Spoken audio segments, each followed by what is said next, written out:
Hey ladies and gentlemen, welcome back into another video. Hope you're all doing fantastic. Thank you for joining me this wonderful Friday evening. It's Friday 13th, but we're not worrying because we got another cool story by O Henry Brickdust Row. So let's begin. Blinker was displeased. A man of less culture and poise and wealth would have sworn. But Blinker always remembered that he was a gentleman, a thing that no gentleman should do.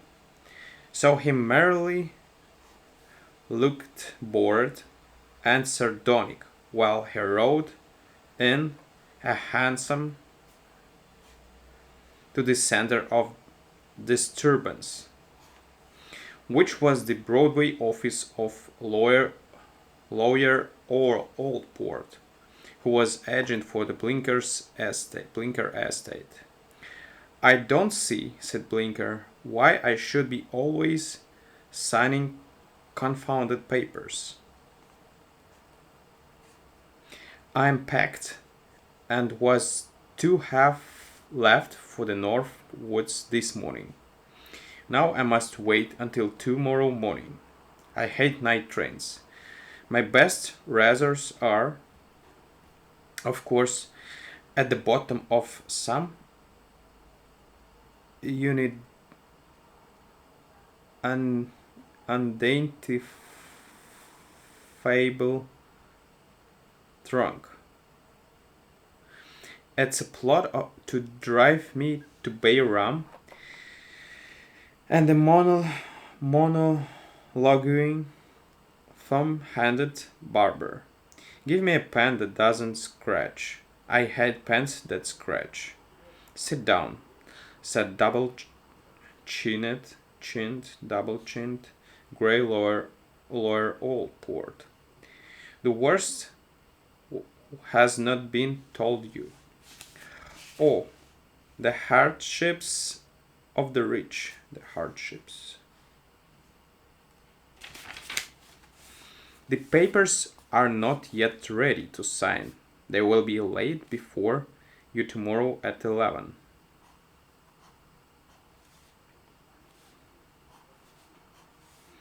You will miss another day. Twice shall the barber tweak the helpless nose of a Blinker.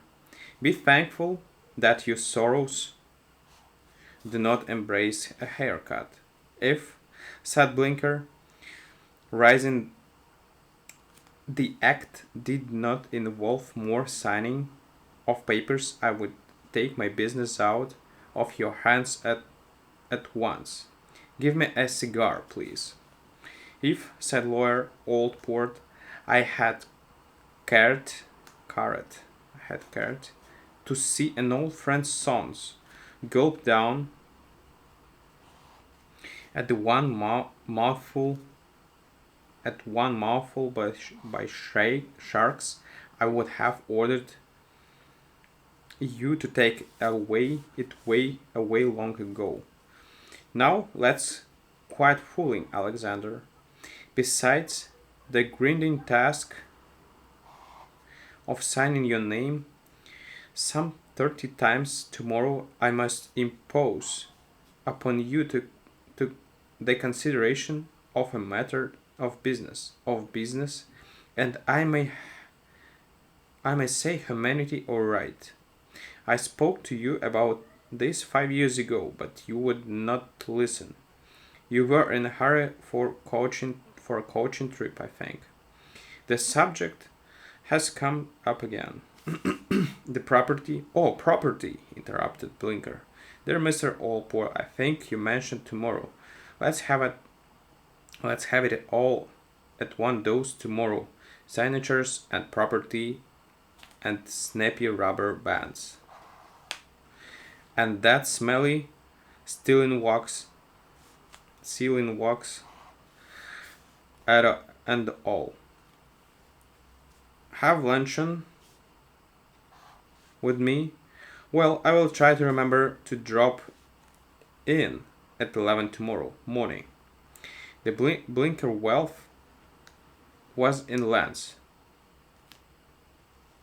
tenements, and hereditaments, as the legal phrase goes. Lawyer Oldport had once taken Alexander and his little pulmonary gasoline runabout to see the many buildings and rows of buildings that he owned in the city, for Alexander was sole heir.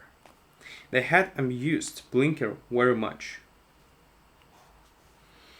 The houses looked so incapable of producing the big sums of money that Lawyer Allport kept piling up in banks for him to spend. In the evening, Blinker went to one of his clubs, intending to dine.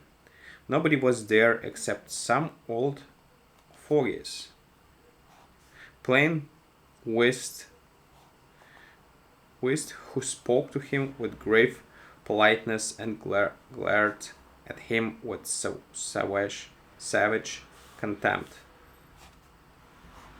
Everybody was out of town, but here he was kept in like a schoolboy to write his name over and over on pieces of paper. His wounds were deep. His wounds were deep. Blinken turned his back on the fogies, and said to the club steward, who had come forward with some nonsense about cold fresh salmon roe. Simons, I'm going to Coney Island. He said it, as one might say, all's off. All's off. I'm going to jump into the river. That joke pleased Simons. He laughed within a sixteenth of a note of the audibility permitted by the law's governing employees. Certainly, sir, he tittered. Of course, sir, I think I can see you at Coney, Mr. Blinker. Blinker got a paper and looked up the movements of Sunday steamboats. Then he found a cab at the first corner and drove to a North River pier. He stood in line as democratic as you or I, and bought a ticket and was trampled upon and shoved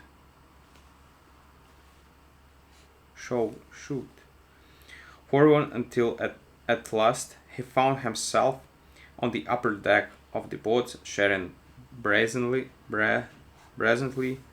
at a girl who sat alone upon the camp stool.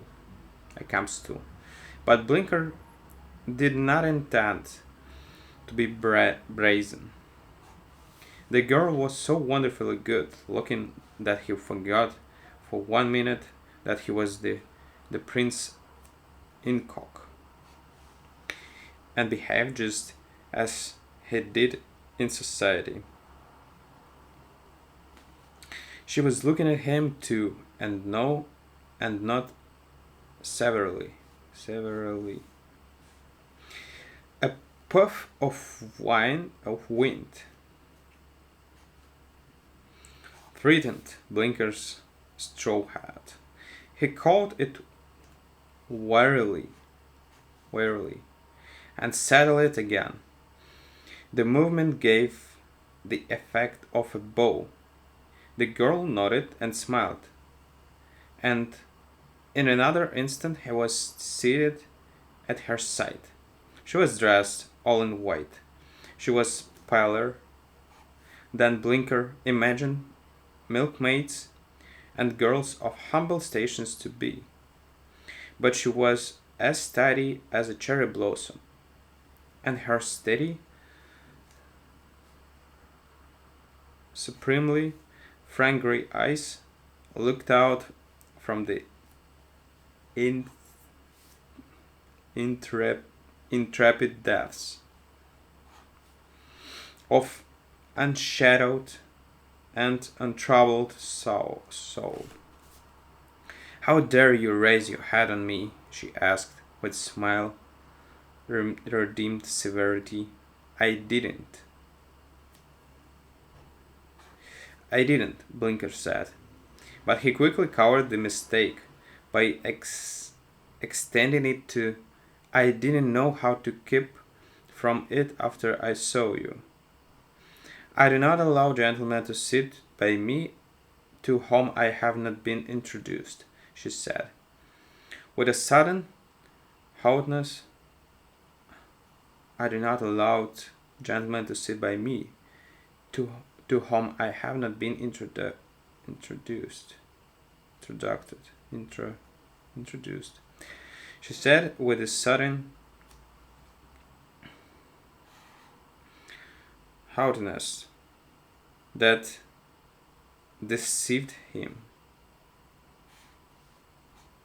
He rose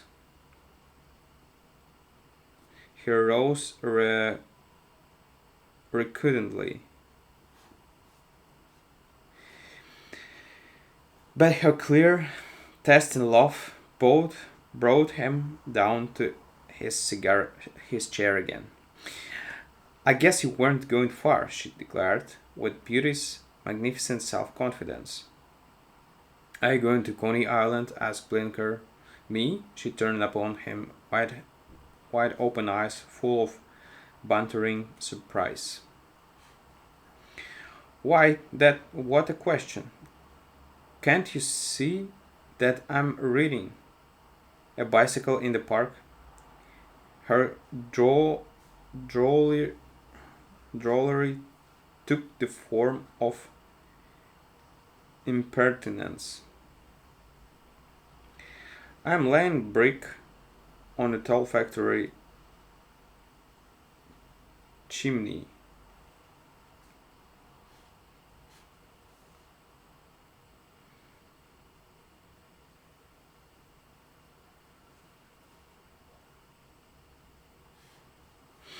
said Blinker. "Mayn't we see Coney together? I'm all alone. I've never been there before." "It depends," said the girl, "on how nicely you behave. I'll consider your application until we get there." Blinker took pains to provide against the rejection of his application. He strove to please, to adopt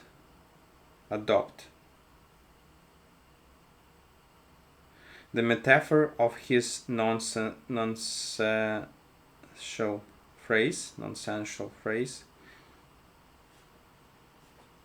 He laid brick upon brick on the tall chimney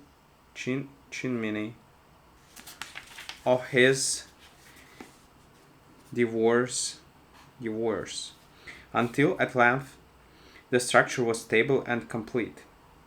The manners of the best society come around finally to simplicity, and as the girl's way was naturally, they were on a mutual plane of communication from the beginning. He learned that she was 20 and her name was Florence, that she trimmed hats in a millinery shop,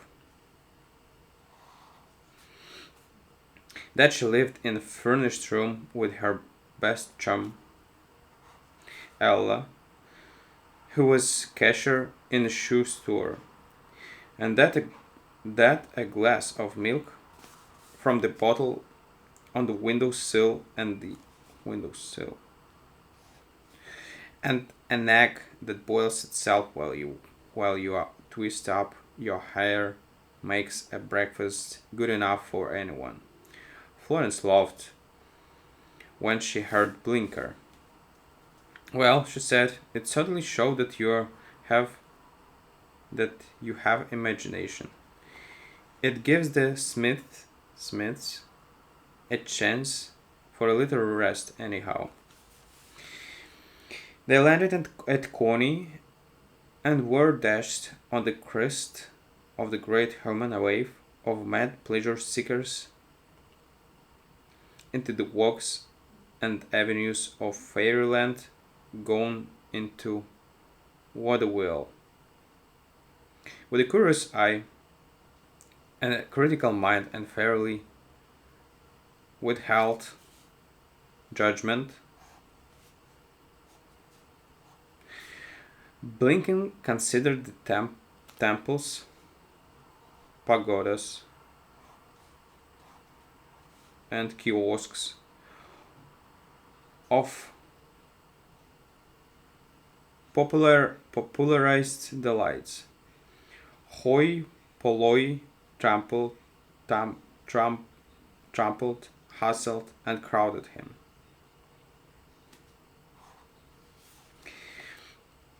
Basket parties bumped him.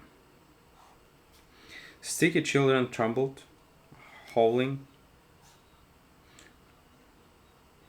tumbled, howling under his feet, candying his shoes, his clothes. Insolent, yours, strolling among the booths,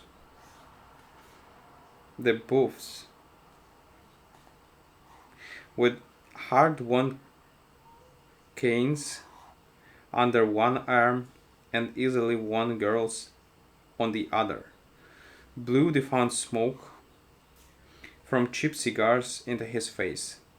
The publicity gentlemen with megaphones, each before his own stupendous attraction, roared like Niagara and his heirs. Music of all kinds that could be tortured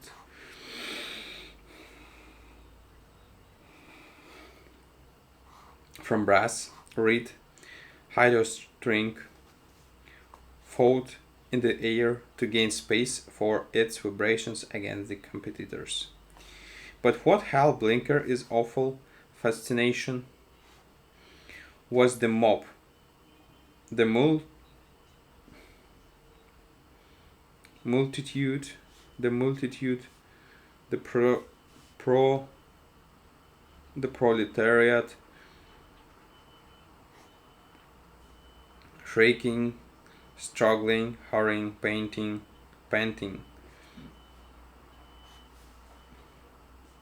hurling itself in incontinent frenzy, with unabashed abandon into the ridiculous sham places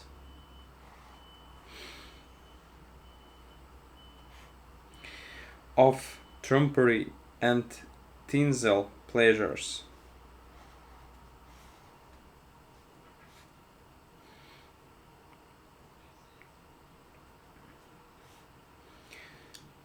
The vulgarity of its brutal overriding of all the tents of repression and taste that were held by his caste.